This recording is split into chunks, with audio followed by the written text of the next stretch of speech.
Welcome back. I'm your host, Cockles. This episode is about premonitions, psychics, or stuff like that.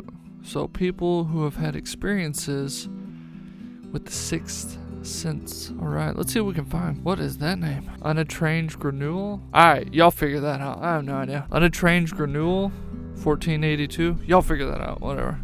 Alright, I'm done guessing that name. These things are real. In high school, I was just walking to my next class like any old day when such an oppression blocked out my vision and I felt so sick. I could feel as if something was burning all around me. It's so hard to explain, but something was in flames.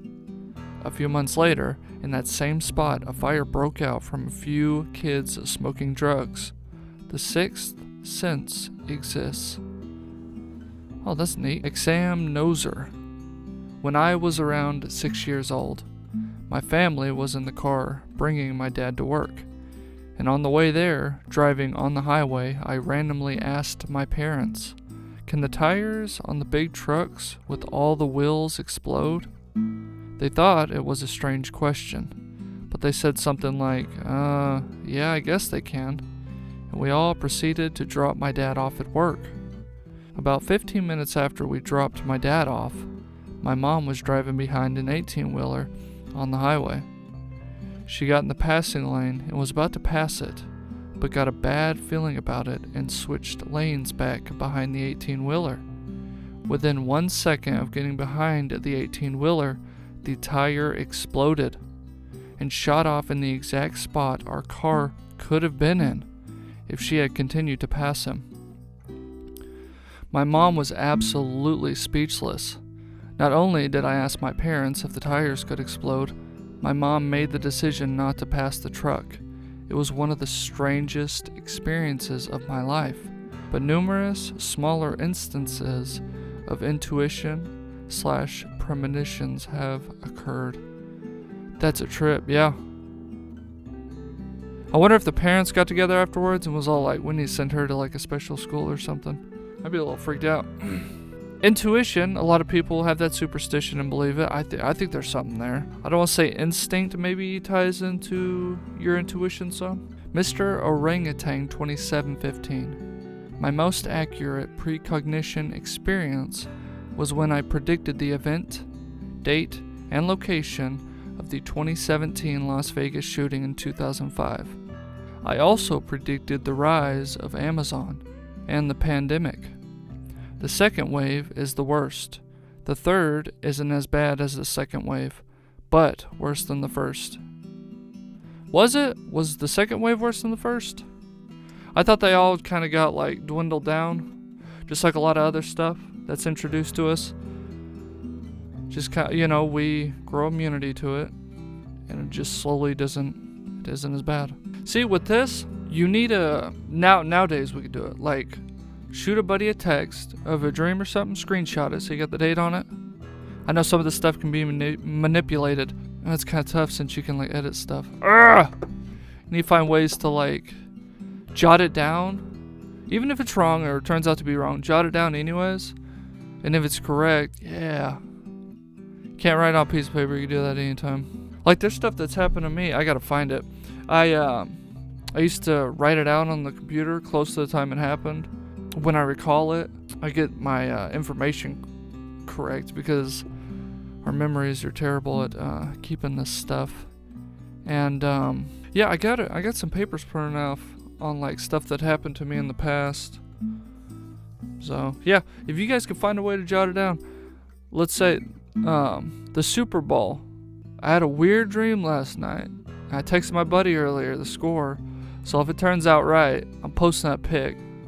I don't know why it came to me last night, but yeah, it was just two teams and scores beside them, and I'm all like, alright, that's weird, that doesn't happen much. I mean, I've had deja vu and stuff like that plenty of times, but yeah, that one's a weird one.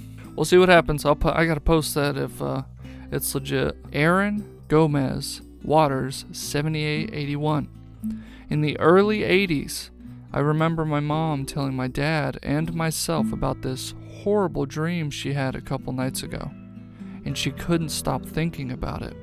She said she dreamt of an airplane crashing in a neighborhood, and the plane burst into flames, killing a mass amount of people who were sleeping when the plane crashed into their homes.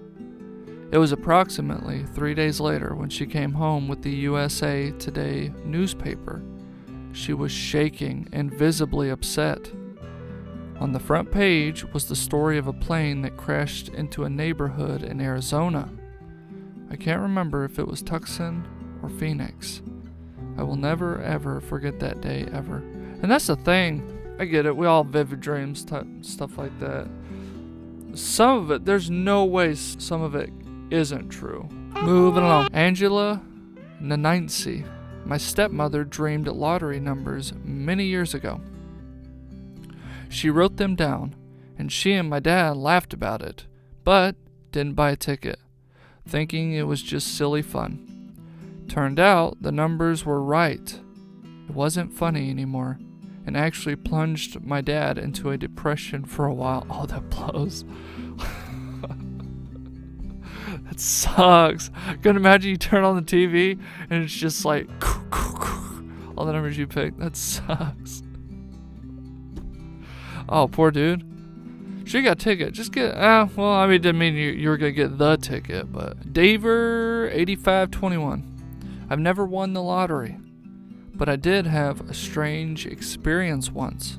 Oh, we got another lottery one here. When I was in the Navy and stationed in Jacksonville, Florida, I used to like to go to the Greyhound races at the local tracks. One day, in 1977, I was having a terrible day. I had lost almost my entire paycheck and had only a few dollars left. I was thinking I should save the money so I could do my laundry when I heard a voice whisper in my ear, "Play 726. I swear, I heard it just like someone was standing next to me. The dogs with those numbers were very unlikely to come in, especially since there was a 1 to 10 favorite in the race.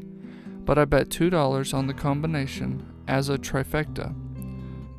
The favorite stumbled coming out of the box, and my dogs rumped home 726. The trifecta paid $1,296. I have been waiting over 40 years for this to happen again, but so far it hasn't. Yeah, it's like, if this stuff happens, it's probably just like a one and done. It's the point that it does happen. Wile E. Coyote, 99,999. Some people definitely have the gift. I was a skeptic myself, but about 20 years ago, a friend and me went to someone's apartment to buy a stereo. There was a girl kind of studying us at the kitchen table. The first thing she said to me was, "Give me your keys." Her boyfriend told us she was a psychic, so I complied. She then told me things about myself that she couldn't possibly know. The most striking is when she blurted out, "What is with you driving a red car all the way to Vancouver and listening to nothing but the Eagles?"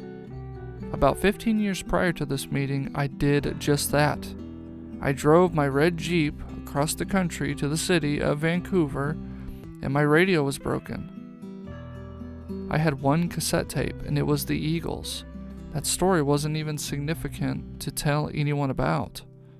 Was a firm believer from that moment forward.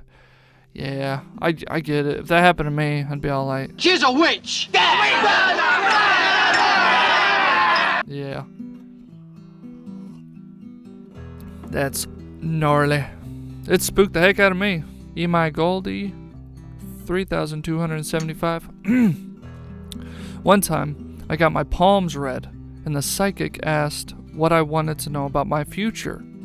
So I told her I wanted to know about my romantic destiny. She sucked through her teeth, and then told me that maybe I should just not focus on romance, ever. Haunts me till this day. Okay, I ain't trying to offend no one, but like, what if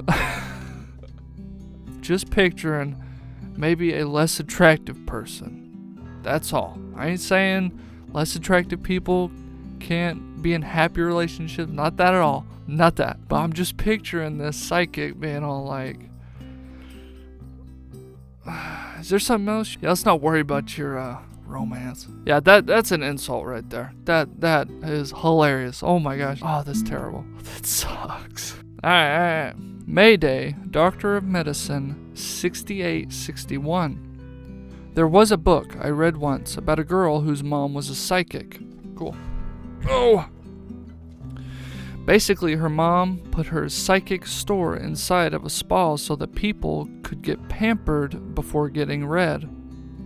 Alright, that's pretty smart. And the spa was also a place where the mom could hear all about rumors and life stories of the customers. Oh, fuck. No. So when they went to get their reading, the mom would tell them what they wanted to hear based off of what she heard in the store. Oh my gosh. Okay, I ain't even upset. Like, that's a hustle. That's a lot of thought. You know, it's all these moms coming in here, or like women coming in here, and a lot of them probably ain't gonna turn down a good pampering. Oh man, that's brilliant. I wanna know what that book is. I gotta look that up. That's hilarious. Alright, Star Galaxy 9458. I have a friend who prevented a child abduction in my city. She has a condition that makes her unable to dream. Something amiss in the brain. So one night, when she had an incredibly vivid dream out of nowhere, she immediately contacted a friend with connection to law enforcement to tell her. In her dream, she saw a young boy being dragged away out of a specific mall in our city, and she knew instinctively that it was a kidnapping that hadn't happened yet. Because the mall is in a rough part of town, it typically has police presence anyways, but on the day she told her friend it would happen, her friend convinced her co-workers to send in more officers and security workers, and sure enough, they caught the man on his way out with the boy, and he was charged and imprisoned. And I also 100% knew Selena was going to make an appearance. Okay, I think that just deals with the video. Holy moly. And there's records of that, right? Man, that's incredible. Oh my gosh. See, little stuff like this, again, I don't think it should make you a firm believer, but at the same time, like, I don't know, be receptive maybe? Yeah, this stuff's neat. Alright, I'm gonna call it there. Thank you so much for joining me. Tales from the comments. I was your host, Cockles. I will see you on the next one. Take care. Bye. See ya. Take it easy. Farewell. So long. Oh.